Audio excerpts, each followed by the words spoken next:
નમસ્કાર દર્શક મિત્રો, હું છું એડવોકેટ સોનલ બારિયા. આપ સર્વનું સ્વાગત છે મારી ચેનલ લીગલ વિજ્ઞાનમાં. દર્શક મિત્રો, એક મિત્રનો પ્રશ્ન છે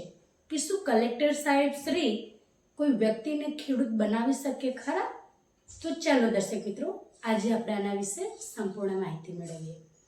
તો દર્શક મિત્રો,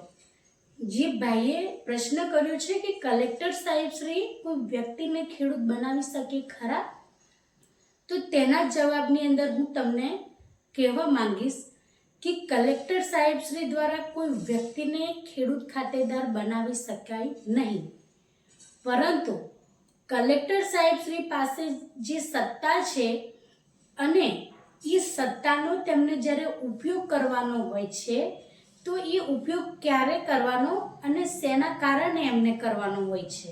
તો દર્શક મિત્રો, કલેક્ટર સાહેબ શ્રી દ્વારા જે કાયદાની અંદર રહીને એમનું જે પદ સોંપવામાં આવેલું હોય છે એ પદના આધારે તેમને જે સરકારશ્રી દ્વારા નક્કી કરવામાં આવેલું હોય અથવા કાયદાની અંદર જે નક્કી કરવામાં આવેલા હોય તે નિયમાનુસાર તેમને જે વ્યક્તિ પાસે એમને કયા ડોક્યુમેન્ટ છે, કઈ લાયકાત તેઓ ધરાવે છે ખેડૂત ખાતેદાર તરીકે, એ લોકો જ્યારે ખેડૂત ખરાઈનું પ્રમાણપત્ર મેળવવા આવે છે ત્યારે એમની પાસે કયા ડોક્યુમેન્ટ છે, શું ખરેખર તેમની પાસે ખેતીની જમીન છે કે નહીં, આ રીતના બધા જે કહી શકાય કે નિરીક્ષણો કરવાના હોય છે. અને નિરીક્ષણો અને ઓરિજિનલ ડોક્યુમેન્ટ એ જે તે સમયના એમને માંગવામાં આવેલા હોય જે તે વ્યક્તિ પાસે એ વ્યક્તિને આપવાના હોય છે. એટલે કહી શકાય કે જે કલેક્ટર સાહેબ શ્રી દ્વારા ખેડૂત ખરાઈનું પ્રમાણપત્ર આપવામાં આવતું હોય છે, પરંતુ ખેડૂત ખરાઈનું જે પ્રમાણપત્ર આપવાથી એવું ન કહી શકાય કે કલેક્ટર સાહેબ શ્રી દ્વારા કોઈ વ્યક્તિને ખેડૂત બનાવી દેવામાં આવે છે. દર્શક મિત્રો, ખેડૂત ખાતેદારનું પ્રમાણપત્ર આપવું એ કાયદાની દ્રષ્ટિએ અને એમની પાસે જે પદાધિકારની જે સત્તા છે કલેક્ટર સાહેબ શ્રી પાસે, એ સત્તાની રૂહે તેઓ જે તે ચકાસણી છે એ કરીને અને જે તે વ્યક્તિ છે તે ખરેખરની અંદર એમની પાસે ખેતીની જમીન છે અને તમારી જે ડોક્યુમેન્ટ છે એ તપાસીને તેઓ જે સર્ટિફિકેટ આપે છે તેના આધારે એ જે વ્યક્તિ છે એ સાબિત થાય છે કે વ્યક્તિ ખરેખરની અંદર ખેડૂત ખાતેદાર છે. એટલા માટે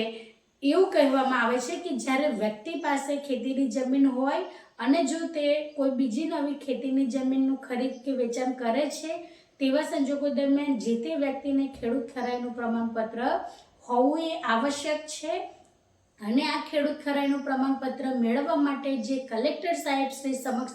અરજી કરવાની હોય છે, તો કલેક્ટર સાહેબ શ્રી માત્ર ડોક્યુમેન્ટ અને જે તે જમીન છે તેનો રેકોર્ડ્સ તપાસીને એ વ્યક્તિની જે ખરાઈ કરે છે કે આ વ્યક્તિ પાસે બધું જ જે તે નિયમો છે, નિયમો પ્રમાણેના ડોક્યુમેન્ટ અને જે વ્યક્તિ પાસે જે લાયકાત છે કે ખેડૂત ખાતેદાર છે એની તપાસ કરીને એમને સર્ટિફિકેટ આપવાનું છે. એટલે એક જોતા આપણે એવું કહી પણ શકીએ કે ખેડૂત ખાતેદારનું પ્રમાણપત્ર આપનાર જે કલેક્ટર શ્રી છે તેઓ વ્યક્તિને ખેડૂત બનાવી દે છે, પણ એ કેવી રીતે કે એમની લાયકાત પ્રમાણે. એટલે સર્ટિફિકેટ આપવાથી